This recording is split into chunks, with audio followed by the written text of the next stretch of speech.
The shooting range. In this episode, Pages of History, what happened to HMS Edinburgh and 5 tons of gold that it was carrying? Challenge. Emergency landing on an aircraft carrier. And Metal Beasts, an American attacker armed to the teeth.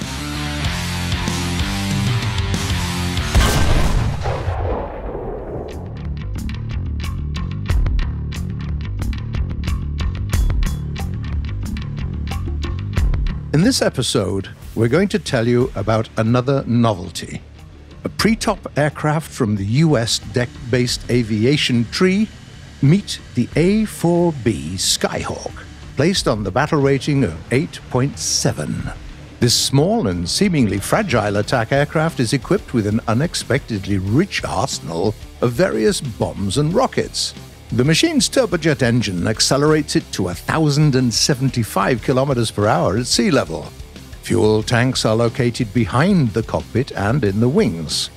Forward-facing armament consists of 2 20mm Browning Colt cannons.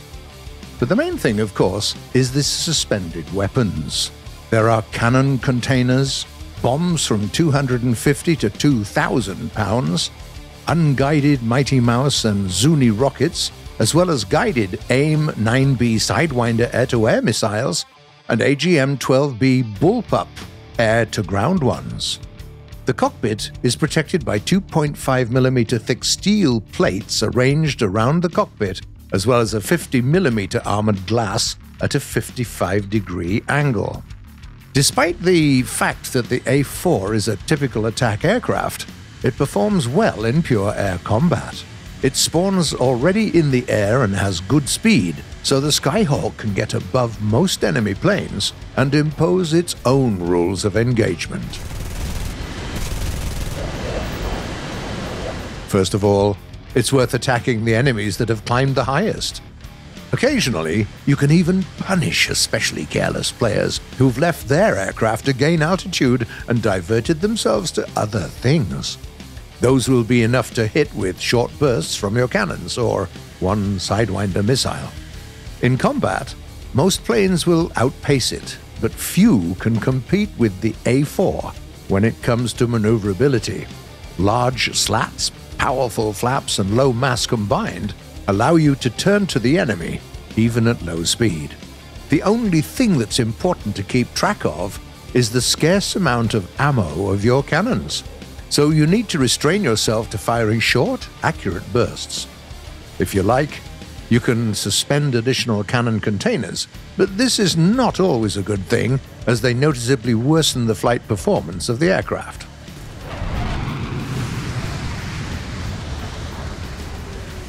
The Skyhawk is the most effective one in mixed battles.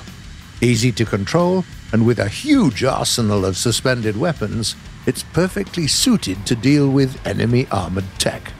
Previously, the only top fighter jets could boast of such weapons in the American tree, apart from the rare event version of the FJ-4B VMF-232 aircraft. And now, anyone can research this machine and try bullpup missiles in battle. Destroying ground tech on the A4 is a pure pleasure. The plane obediently exits the dive thanks to good mechanization of the wing. And when you run out of rockets and bombs, you can try clearing the sky of enemy aircraft.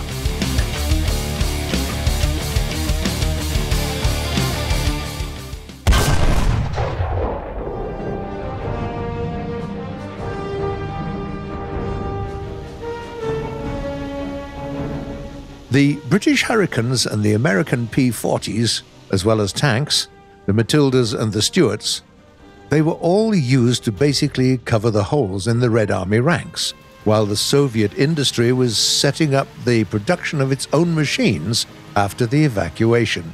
But the help wasn't cheap. The newest British light cruiser, HMS Edinburgh, came to the port of Murmansk on April 25, 1942. And the same night it was loaded with 5 tons of gold bars, which were a part of the payment to the Allies for the opportunity to continue the war. A couple of days later, a transport convoy left Murmansk escorted by British and Soviet ships, including HMS Edinburgh in the lead. The escort ships were led by Rear Admiral Stuart Bonham Carter, incidentally a distant cousin of the brilliant British actress Helena Bonham Carter. The voyage began normally, but the next day, a German recon aircraft noticed a cluster of Soviet and British ships, and the Kriegsmarine forces set out to intercept them. The thing was that Edinburgh was a light cruiser, and its main advantage was its speed. Moving as slow as the convoy, it was virtually trapped, being unable to maneuver effectively. Therefore, when 100 kilometers away from Murmansk, the convoy was attacked by German submarines. The Rear Admiral made a desperate move. Ignoring the objections of Captain Hugh Faulkner, a young commander of Edinburgh, he decided to break away from the convoy and go forward as fast as he could, without any backup. The decision turned out to be fatal. The commander of the U-456 submarine couldn't believe his eyes. A lone cruiser was running in a straight line in broad daylight. 2 of the 3 torpedoes that he launched hit the target. The cruiser lost its celebrated speed and started calling for help. Had the German submarine commander been more determined, and perhaps had he known about the precious cargo, he would have easily finished the damaged ship. But the German officer was being careful, and a couple of hours later, the destroyers escorting the convoy came to the rescue. They were the British HMS Foresight and HMS Forester, as well as the Soviet ships Gremyashchi and Sokrushitelny. The damaged Edinburgh, accompanied by destroyers, turned back and headed to Murmansk, trying to escape. But the main forces of the Germans were already on the way. Plus, it turned out that the Soviet ships were running out of fuel, so they had to go for refueling without waiting for the others. First, the Germans attacked the convoy, whose protection was now weakened, and then, having calculated the position of Edinburgh, they went straight to it. In that battle, Edinburgh got hit with another torpedo, but it also retaliated as hard as it could, and quite successfully, especially considering that its guidance systems had already been destroyed. The Germans suffered losses and eventually had to retreat. By that time, the damaged cruiser had completely lost the ability to move. Several attempts to tow it were unsuccessful. The only option left was to sink the ship and urgently retreat back to Murmansk until the Germans regrouped. The British evacuated the crew, and then HMS Foresight shot its last remaining torpedo at the Edinburgh. After only 3 minutes, the cruiser went underwater along with its precious cargo, and probably to the loud "I told you so" shouted by Hugh Faulkner, who now became a captain without a ship. And what about the gold? It remained intact for 4 decades until it was finally recovered in the early 80s. However, a small part of it, only about 60 kilograms, still rests there at the bottom of the cold, barren sea and continues to excite the minds of treasure hunters.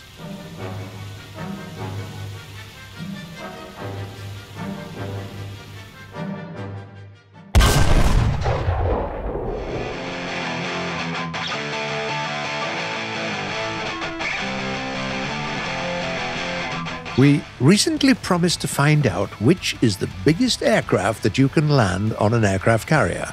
Well, here we go. We'll skip all the fighters and attackers.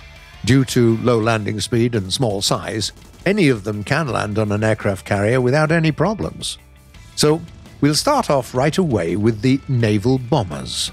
Their bottoms are adapted for a hard water landing, which means that they must also survive a landing on the deck. In addition, they have no landing gear, so the deceleration will be caused by friction of the fuselage against the deck, which is slightly more effective than using brake pads. The first in line is the American twin-engine PBM-3 Mariner. We gently fly up to the aircraft carrier at minimum speed, contact, and the plane stops almost instantly. Well, that didn't turn out to be too hard, did it? Moving on, the Japanese four-engine flying boat, the H-8K, is much larger. It's extremely inert and a lot more difficult to control. So keeping altitude at minimum speed isn't an easy task. The first attempt confirms that even the slightest miscalculation leads us to landing on the water in front of the aircraft carrier instead of on the deck. Well, let's try again. A little bit better. We do touch the deck, but there's not enough time to stop and the plane hits the carrier's island with its wing. We've got to try to land at the very start of the deck. We try again, and again, and finally we manage to do what we wanted. There's enough distance for a full stop after all. Okay, if that's the case, then why don't we take the biggest aircraft in the game? The six-engine German flying boat, the Bv-238, exceeds all other bombers in size. Its maximum takeoff weight reaches 100 tons. Such a monster won't be easy to land, and it's even harder to pilot than the previous machine. We spent the first attempts trying to determine the optimal speed. The plane would either lose it too quickly and fall into the water, or on the contrary would stubbornly refuse to drop it, which resulted in very harsh landings. The desired speed turned out to be about 160 kilometers per hour. At this point, the bomber doesn't fall yet, but already doesn't get fatal damage at the moment of landing. Okay, let's do this. Contact. The plane remains in one piece. Not for long, though. The island placed right in the center of the ship completely demolishes the wing. This is definitely not a successful landing. Well, let's try again. And once again. And a dozen or two more times. To no avail. Even when we do manage to get to the very edge of the deck, there's still not enough space. So we've two problems. A long braking path and the island in the middle of the deck. Well, there's nothing we can do about the braking path, is there? Okay then, let's change the aircraft carrier. We find a suitable option within the Japanese ranks on the Guadalcanal map. Here, the island is shifted towards the bow, which means that there will be much more space for braking. The first attempts show that the distance is just a little bit shorter than needed. The wing still hits the island before it stops. We just need some 10 or so additional meters. But where can we find them? Well, absolutely nowhere. That could be the end of it. Oh, but wait! Here's another crazy idea. What if we try to land the plane a little sideways? We start the landing at a small angle to the aircraft carrier, and just before touching it, we deflect the rudder. The bomber slides across the deck, slightly turning round. It starts to slow down a bit and is it really? Yes! Complete stop! The wing almost touches the water, but that's okay. The important thing is that the machine is intact. The biggest plane in the game is standing still on the deck of an aircraft carrier. The challenge is complete. And now, with a sense of deepest satisfaction, we move on to answering your questions that you ask in the comments.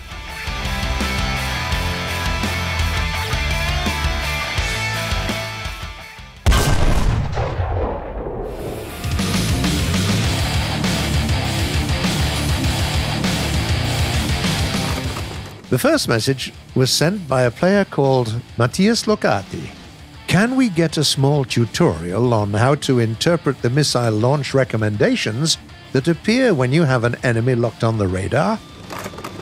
Thank you for suggestion. We'll think about it and maybe do it in one of the next episodes of the shooting range. Nathaniel Mounts asks, when will you guys add the German Lowe, an experimental heavy tank that never left the drawing board? We'll try to focus on machines that existed in reality, at the very least because there's much more coherent technical data about them. Then there is a question sent by Claudio Mota. What is the most armored light tank in each tier? That sounds like a curious idea for a separate video, but generally, in the game as well as in real life, you can't find a light tank that can seriously rely on its armor. Usually, you can determine the most protected one by answering the following question.